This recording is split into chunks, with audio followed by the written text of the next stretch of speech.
Saudara manajer Timnas Indonesia Sumarji menyatakan Calvin Verdong tidak akan diturunkan di laga lawan Arab Saudi dini hari nanti.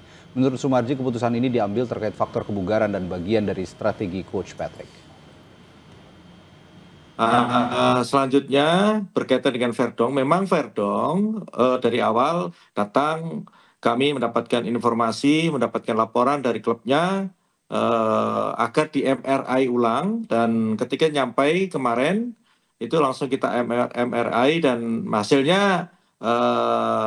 hasilnya tidak ada masalah ya, tetapi kembali lagi ini kaitannya dengan kebugaran dan memang bagian daripada strategi. Dan tim pelatih memang Coach Patrick mengambil langkah untuk tidak memasukkan 23 pemain Verdong, dan akan kita persiapkan nanti ketika kita menghadapi Irak. Seperti itu. Jelang laga lawan Arab Saudi, pelatih Timnas Patrick Kluivert bilang seluruh pemain dalam kondisi mental yang siap. Patrick menyebut menyiapkan skuad untuk tampil lebih tajam untuk memaksimalkan setiap peluang mencetak gol. Patrick Kluivert bilang akan menjadikan 2 pertandingan di ronde keempat kualifikasi Piala Dunia seperti partai final. Dia menyadari harapan masyarakat Indonesia yang tinggi untuk melihat timnas pertama kalinya lolos ke Piala Dunia 2026. Untuk mencapai itu, dia berupaya pemain timnas tampil lebih tajam termasuk memaksimalkan bola mati atau set piece.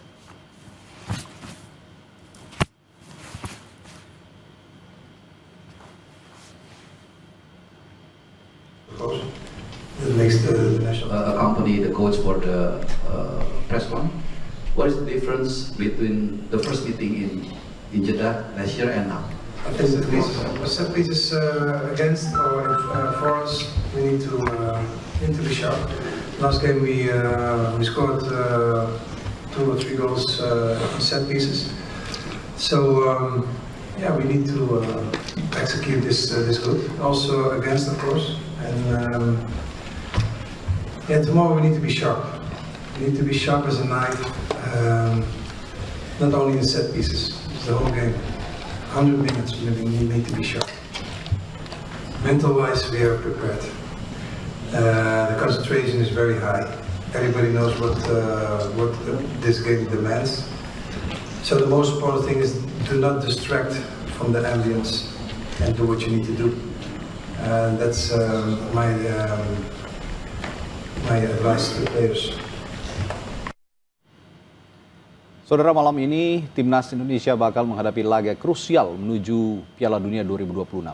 JITSES CS melawan tim tuan rumah Arab Saudi. Apakah Patrick Kluivert bisa mengamankan poin dari laga ini? Kita bahas bersama analis sepak bola Anton Sanjoyo, dan juga ada mantan pemain Timnas Indrianto Nugroho, dan juga kita akan memperbaharui informasi seperti apa euforia supporter Garuda di Arab Saudi juga bersama Yan Simbolon, koordinator Garuda Saudi wilayah Jeddah. Selamat malam Bapak. Selamat malam Mas Adi. Mas Yan, selamat malam. Selamat malam, selamat sore waktu Jeddah. Iya, sore di sana ya, di Jeddah ya. Oke, baik. Saya ke Mas Yan dulu kalau gitu. Saat ini gimana euforia supporter di sana, sudah siap untuk mendukung timnas ya rupanya ya? Sangat siap Mas Adi. Jadi kita yang dari luar kota Jeddah pun sudah mencapai Jeddah pagi ini sampai siang sudah mencapai Jeddah, dan kita bersiap untuk menghadiri stadion dibuka pukul 5.15 waktu setempat. Tapi kita dari Garuda Saudi dapat izin untuk datang lebih awal untuk mempersiapkan segala macam persiapan mendukung timnas Indonesia. Kabarnya ada 4.000 lebih ya pendukung atau supporter kita yang akan hadir di sana nanti ya? Betul, insya Allah Mas Radi. Oke. Nah, ini ada kabar yang kurang mengenakan sebenarnya di detik-detik akhir atau di menit di waktu-waktu akhir menjelang pertandingan. Calvin Verdong ini absen katanya tadi kalau kita dengar pernyataan manajer Timnas Sumarji. Ada pembahasan khusus di antara supporter nggak dengan absennya Calvin Verdong ini, Mas Jans? Kita juga baru dengar beritanya pagi ini waktu Jeddah, dan juga dikonfirmasi lagi barusan dari Kompas TV. Saya pikir tentu buat kita ini menjadi kekhawatiran, tapi saya rasa dengan skuad timnas saat ini mungkin ini kapasitasnya Bang Joy dan Mas Indri nanti akan membahas lebih jauh. Saya pikir kita tetap harus optimis karena squad kita cukup dalam saat ini. Optimisme tetap kita ada di setiap penonton supporter kita. Ya, langsung berarti saya tanyakan ke Coach Indri dulu nih. Ya. Kedalaman skuad kita sejauh mana setelah Calvin Verdong dikabarkan absen di jelang-jelang pertandingan ini, Coach? Ya, tadi sudah dibilang Mas Ian bahwa kekuatan tim kita nih sebenarnya merata ya. Di sisi kiri kita juga sebenarnya kalaupun tidak ada Verdong masih ada Dan James atau Sayuri. Ya, beberapa pemain kita juga bisa dimaksimalkan di situ. Jadi tidak ada kekhawatiran sebenarnya karena skuad kita skuad mewah dan skuad kita juga beberapa pemain kan bisa bermain di beberapa posisi. Itu Mas Radi. Sudah cukup mewah kalau kata Coach Indri. Begitu, Bung Joy? Ya, kalau kita bandingkan dengan katakanlah 5 tahun yang lalu, 3 tahun yang lalu, ini kan memang skuad terbaik yang pernah kita punyai. Dan Verdong kemungkinan sudah dipastikan tidak akan main karena dia ada sedikit masalah di lehernya. Jadi memang masih butuh waktu. Tapi ada Sayuri di sana, ada Kambuaya juga bisa ditaruh di situ, ada Dean James juga yang memang posisi terbaiknya kata pemain seperti James itu posisi terbaiknya memang di kiri. Dia bisa di gelandang, bisa di belakang.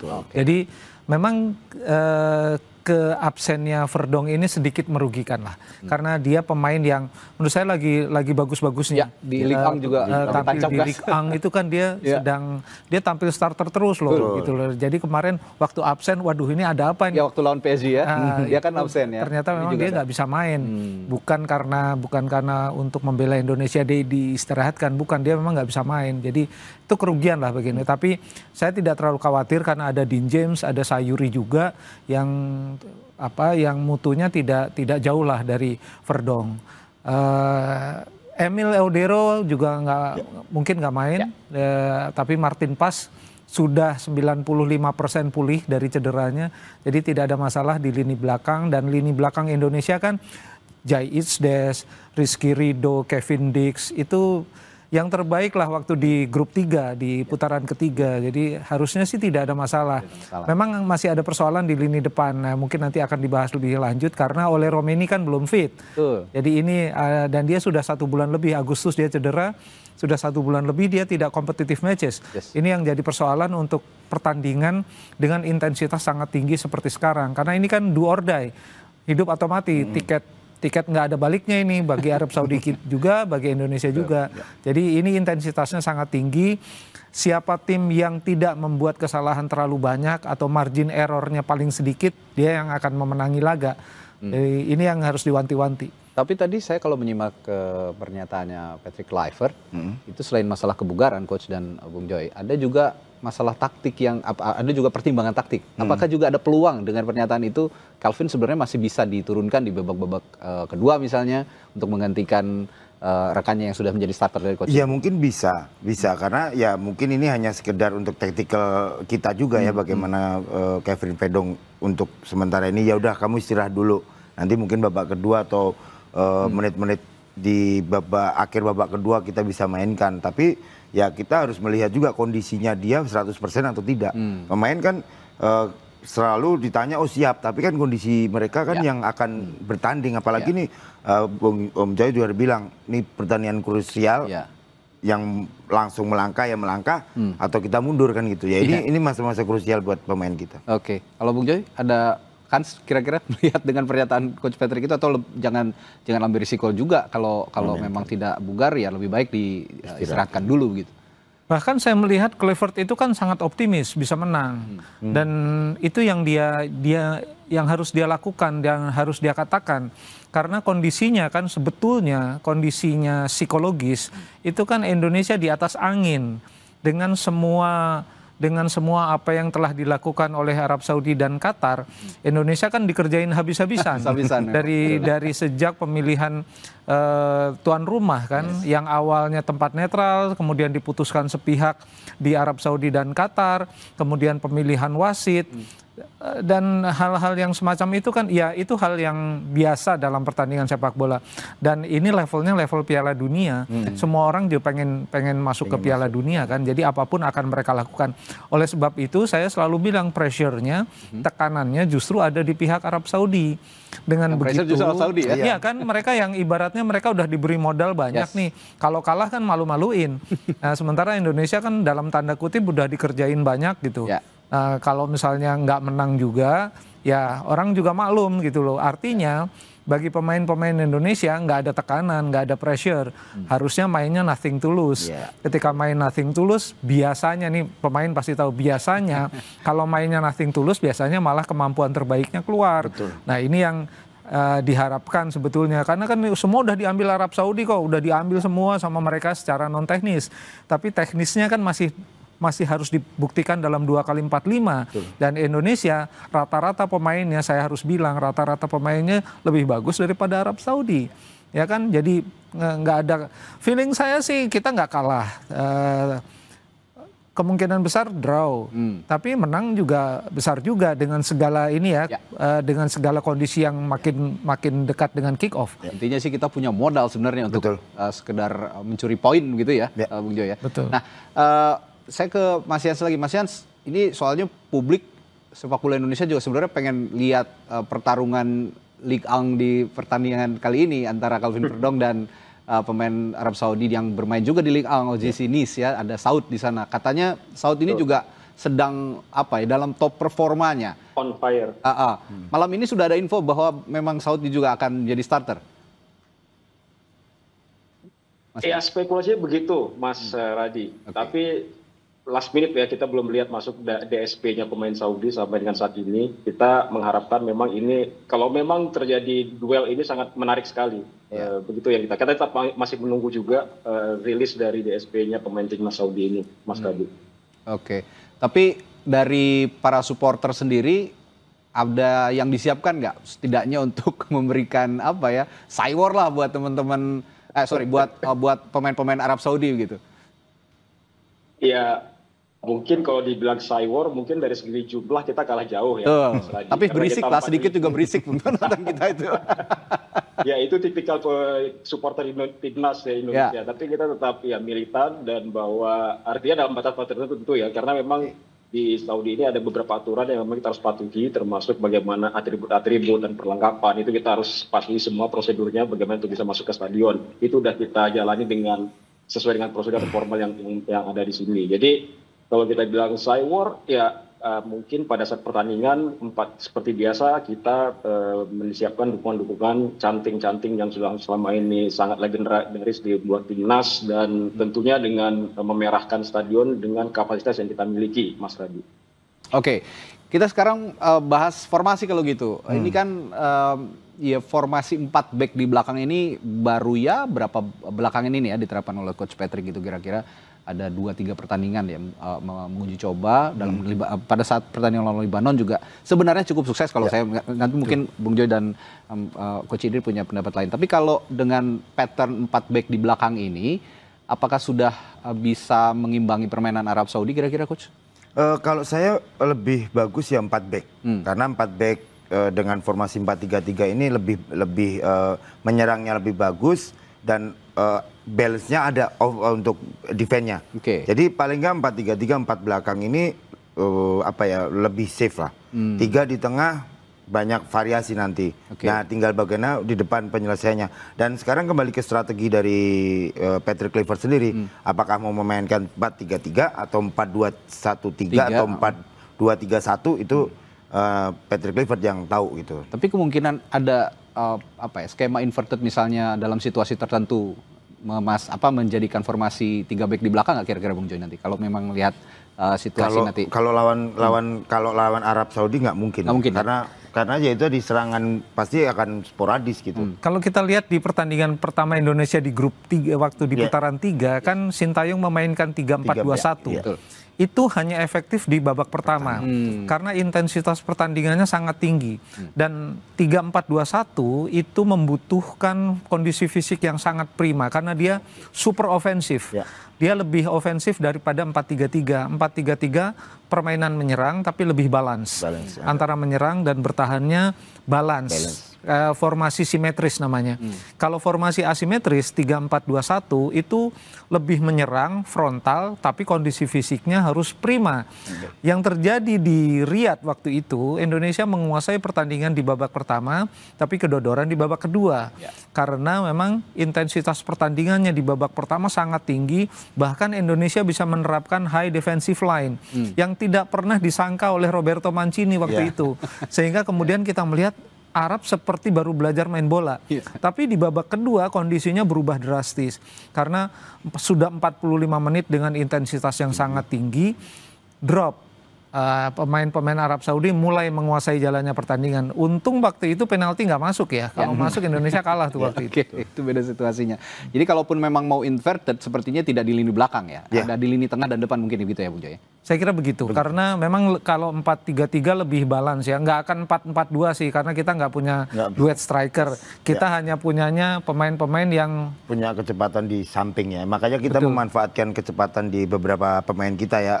Di samping kanan kiri kita ada yang baru Miliano Jonathan, terus di kiri nanti ada mungkin Orat Mangun sudah sehat, di depan mungkin yang sekarang lagi viral juga si Zylstra kan, ya sebelum ya setelah oleh apa ya sekarang udah pulih ya semoga oleh di babak kedua nanti ada kesempatan bermain itu akan menjadikan apa ya si di depan lebih ini lagi lah. Ya. Kalau kita melihat speed gitu ya, sebenarnya pemain kita tidak kalah speednya dengan pemain-pemain Arab Saudi. Tapi yang harus diwaspadai ketika beberapa kali ya dalam beberapa pertandingan saya melihat ada sisi black spot yang tidak bisa diisi oleh pemain kita di jantung pertahanan yang menyeimbangkan dengan lini depan. Nah, kira-kira peran siapa yang akan bisa memegang peran itu, Bung Joy? Sebetulnya gini, kalau bicara kondisi sekarang. Saya dengar terakhir Nathan tidak dibawa, tidak dimasuk dalam dua, Nathan Choaon. Jadi kemungkinan besar Eliano Reinders yang akan masuk di posisi 3 di tengah. Tapi kalau kita lihat di pertandingan lawan Jepang lah, sebetulnya itu pemain sekaliber Joy Pelupessy itu memang nggak bisa nyandak untuk pemain Jepang levelnya udah terlalu tinggi. Tetapi kalau melawan Arab Saudi, Joy Pelupessy akan kembali ke formasi aslinya, dia akan ada di poros, dia akan menjadi gelandang bertahan karena dia kan keping yang hilang sebelum dia masuk bersama Ole Remeni itu dia keping yang hilang di lini belakang.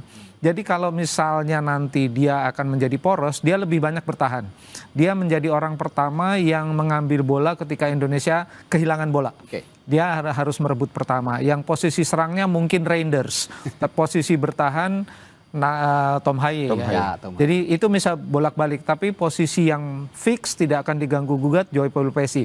Dia yang akan mengendalikan lini tengah, kerjasama di belakangnya persis dengan Jai Isdes. Nah ini yang formasi di poros itu yang akan menentukan bagaimana Indonesia bertahan, bagaimana memulai serangan.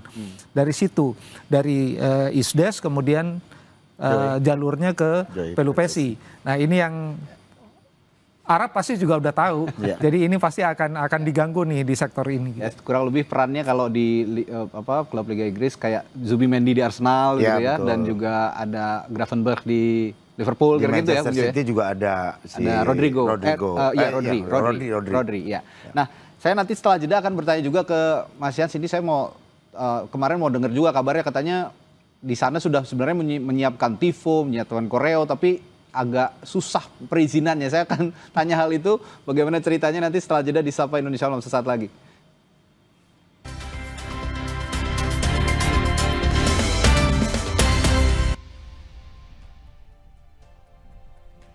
Malam ini, Timnas Indonesia akan mulai mengarungi 180 menit paling menentukan dalam sejarah sepak bola Indonesia untuk lolos ke Piala Dunia. Timnas akan berlaga melawan Arab Saudi pada pertandingan pertama kualifikasi putaran 4 di Jeddah Kamis dini hari. Kemudian menghadapi Irak pada 12 Oktober. Pelatih timnas Patrick Kluivert menyadari harapan seluruh rakyat Indonesia untuk melihat Garuda mendunia. Menurut Patrick, persiapan maksimal pun telah dilakukan secara mental dan strategi agar timnas berjaya. Menurut Kluivert, timnas akan berupaya tampil tajam untuk memaksimalkan setiap peluang. Kapten timnas Indonesia, Jay Itzes, menyebut laga melawan Arab Saudi tidak akan mudah. Namun, karena Indonesia kian dekat menuju Piala Dunia, para pemain timnas bakal memberikan segalanya di lapangan. Tomorrow's going to be a hard and difficult game. It's going to be a hard and difficult game. We played already against them 2 times, and we were here last year as well. So we know what the conditions are going to be. We know it's going to be not easy. It's not impossible, but it's not easy. I think it's going to be a great game between 2 great teams, and we're looking forward to it. Melawan Arab Saudi, timnas memiliki catatan yang bagus di 2 pertemuan terakhir.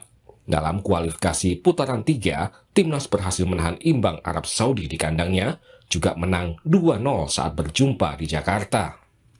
Sementara melawan Irak, timnas hampir selalu kesulitan, bahkan tak pernah menang di 5 pertemuan terakhir. Dan laga di 2024, timnas kalah 0-2 dari Irak. Di putaran 4, timnas boleh dibilang jadi underdog. Namun janji pemain untuk memberikan segalanya menjadi harapan menorehkan sejarah baru lolos ke Piala Dunia. Tim Liputan, Kompas TV. 180 menit yang sangat menentukan di 2 pertandingan timnas melawan Arab Saudi dan juga nanti melawan Irak. Apakah kita mampu merebut 2 laga ini untuk merengkuh poin maksimal di 180 menit. Tapi yang ingin juga saya tanyakan soal pemain ke-12 supporter yang saat ini banyak berkumpul terbang ke Arab Saudi begitu. Tadi diinformasikan Mas Yan ada 4.000 lebih yang akan menonton langsung di Arab Saudi, Jeddah ya, di Saudi Arabia. Saya tanya tadi sebelum jeda soal perizinan, persiapan perizinan koreo dan juga tifo katanya terhambat ya. Apa betul begitu Mas Yan? Kurang tepat ya Mas Radi. Jadi mungkin ada proses dan yang kita harus mengikuti semua prosedur yang berlaku. Ya, ini butuh waktu. Untuk hal tifo, memang dari awal kita tidak menyiapkan tifo karena ini mungkin lebih spesifik di Jakarta GBK mungkin ya kalau tifo itu. Terutama ini memang ada etika di sini yang mungkin tidak bersesuaian dengan beberapa hal tertentu yang kita tidak bisa aplikasikan di Jeddah. Tapi untuk hal-hal lain seperti snare, drum, kemudian bendera-bendera itu kita sudah dapat izin dan bahkan kita sebagai tim supporter pendukung itu sudah mendapatkan izin untuk datang lebih awal ke stadion. Oke, koreo juga berarti aman ya, akan bisa ditampilkan nanti ya selama timnas bermain ya? Koreo itu maksudnya dalam bentuk chant dan tari-tarian di sana. Oh iya bisa. Itu tidak ada masalah karena memang hal yang wajar normal. Tim Saudi pun supporter Saudi juga akan melakukan hal yang sama. Oke. Saya juga pengen tahu tensi sebenarnya antar supporter di sana gimana kalau biasanya timnas away kan banyak juga supporter yang nonton. Banyak juga warga negara kita yang bekerja di Saudi Arabia tentu pasti juga akan mengerahkan segala daya upaya masuk ke dalam stadion. Gimana tensinya di sana sejauh ini, Mas Yan? Antusiasme tinggi Mas Radi ya, karena kan Jeddah ini di sisi barat dari negara Saudi itu kita banyak sekali juga pekerja-pekerja kita yang di Riyadh di tengah itu kurang lebih kalau dalam perjalanan itu 9 jam, kemudian ada juga yang dari timur yang banyak pekerja minyak itu di daerah Arab bagian timur itu yang bekerja di Dahran, Damam sekitarnya itu kurang lebih kalau menempuh jalan darat sekitar 12 jam. Ada juga yang terbang menggunakan pesawat dari Damam ke Jeddah itu kurang lebih 1,5 jam perjalanan, dan yang dari Madinah juga ada yang charter bus. Jadi 4.000 itu tidak sedikit menurut saya. Saya yakin mau dikasih 10.000 aja sebenarnya sanggup ya supporter kita untuk hadir di sana. Ini 4.000 aja dengan cepat sekali akan terjual tiketnya habis. Betul. Tapi mungkin 10.000 ini kita bisa merefleksikan dari tiket pertandingan di laga tanggal 11 Oktober melawan Irak. Kita mendapat kapasitas 10.000, tetapi kurang lebih saat ini terjual 60-70%. Mungkin memang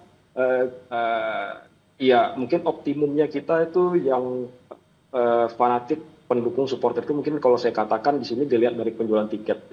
Kalau kita berkaca dari penjualan tiket dengan Irak, saya rasa mungkin sekitar 6.000 7.000 lah. Wow. Mungkin yang bisa memobilisasi tapi mungkin yang lain mereka akan punya spot-spot tertentu di mana mereka nobar di tempat ini karena memang jarak ya, tetap aja jarak dari Riyadh ke Jeddah ini perjalanan itu 9 jam. Jadi bukan hal yang mudah juga. Sementara mungkin konsentrasi pekerja-pekerja Indonesia itu juga cukup banyak dilihat dari di Arab sebelah timur, yaitu di daerah Damam yang 9-12 jam jarak ke Jeddah.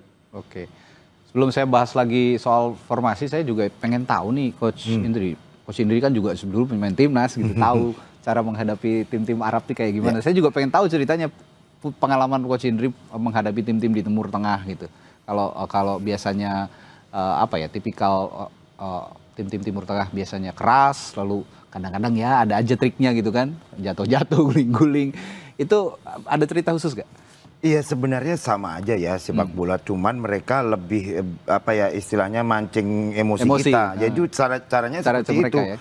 Kena sedikit mereka jatuh, guling-guling lama. Akhirnya kan otomatis emosi kita kan naik kan. Makanya saya berharap pemain-pemain kita jangan terpancing. Biarkan aja mereka mau guling-guling. Yang penting kita tetap harus fokus. Kondisi kita harus kita jaga juga, jangan sampai malah ngurusin pemain-pemain Arab. Ini yang selalu terjadi. Dan pertandingan-pertandingan yang selama ini kita lihat, ya lawan Kuwait mau apapun ya kalau mereka udah menang apalagi. Makanya jangan sampai di pertandingan malam ini di awal ya, terutama di babak pertama, jangan sampai pemain-pemain belakang kita bikin miss, bikin kesalahan. Ini yang harus kita waspadai. Oke, dengan komposisi tadi dalam kondisi yang sangat-sangat prima, sebenarnya lini belakang kita ya saya juga yakin bisa lah ya mengamankan gawang Martin Paes untuk babak awal.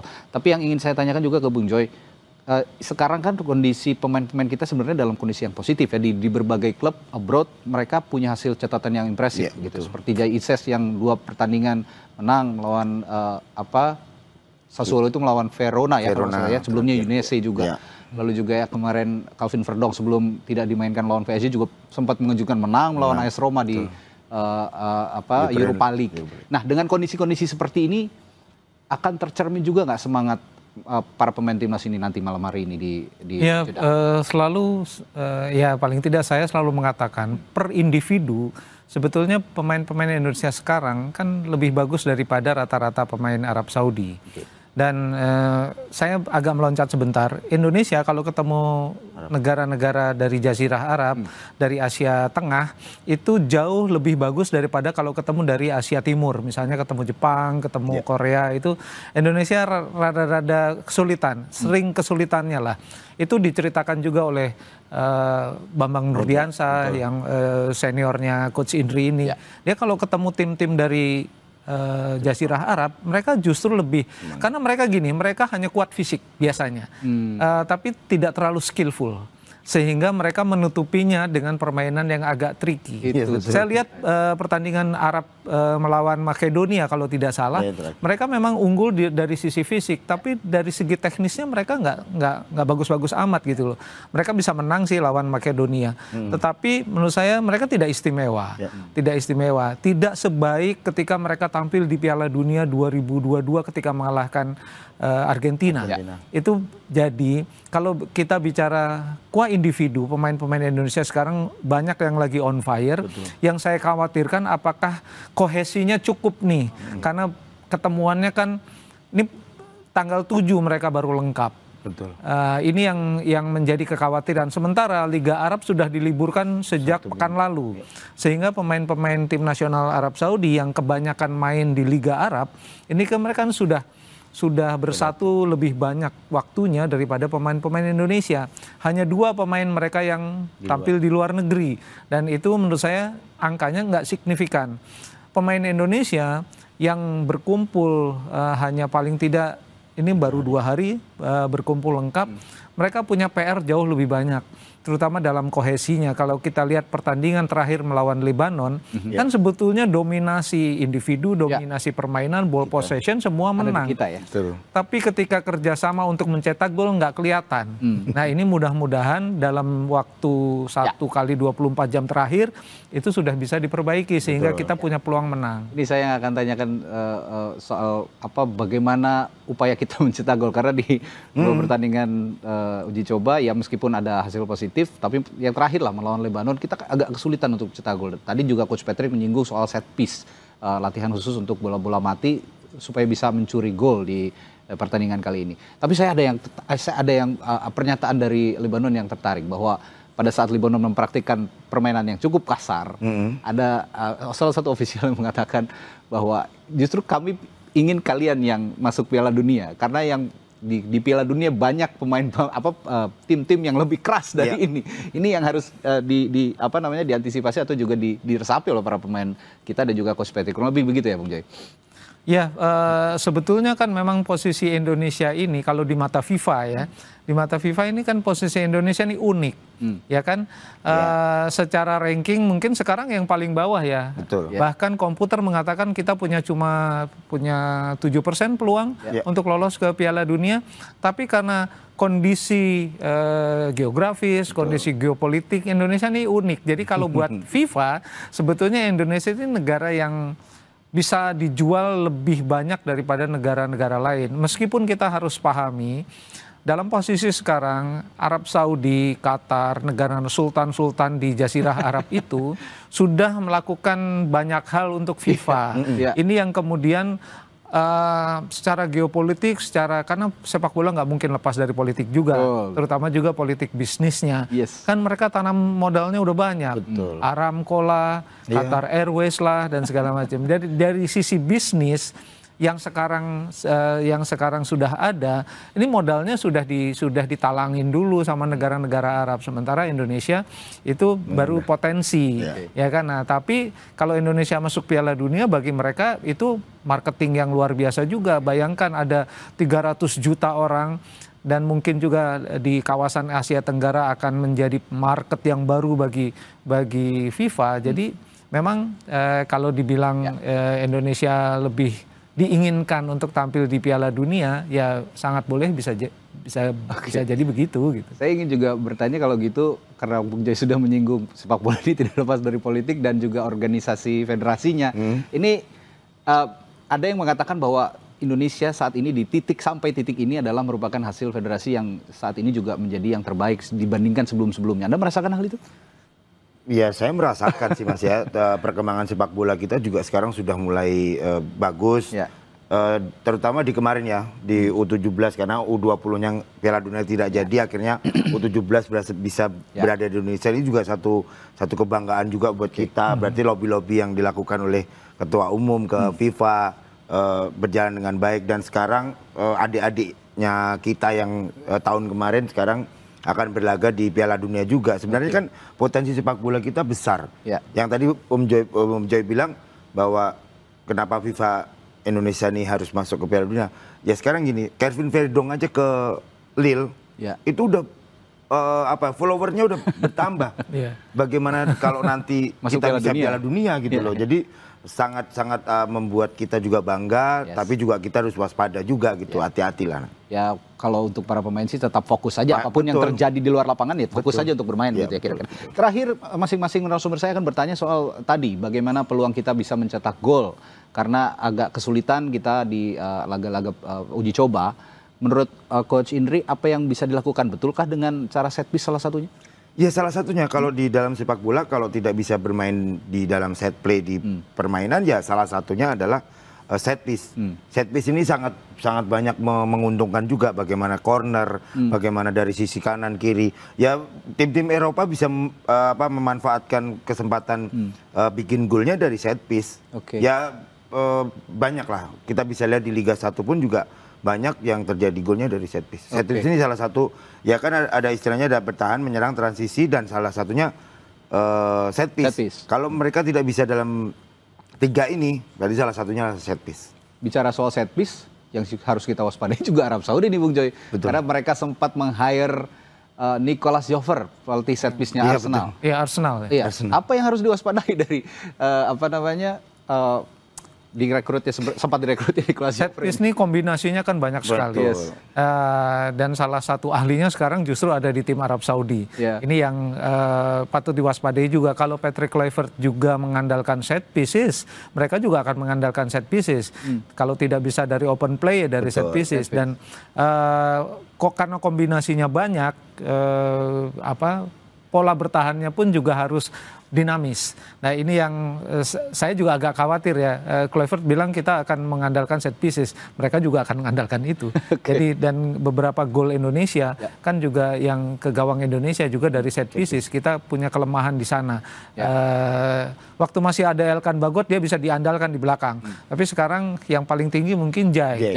Gitu. Jadi barangkali ya butuh tower lah untuk menghadang itu karena dalam set pieces memang tinggi badan agak menentukan. Dan ini yang saya tidak melihat ada keuntungan yang lebih dari dua-duanya. Dua-duanya punya kekurangan juga. Tapi menurut saya kalau bisa bikin gol dari open play akan jauh lebih membangkitkan semangat karena itu keindahannya itu ada di situ. Bukan set pieces tidak indah, tetapi pola permain gol dari open play itu menandakan taktiknya jalan dengan mulus. Gitu. Dan di belakang Patrick Kluivert juga ada juru taktik handal, ada Alex Pastoor dan Dani Lanzat yang sudah siap juga untuk pastinya membuat skema-skema cadangan jika skema A, B tidak bisa, mungkin bisa sampai Z, mungkin mereka sudah siapkan.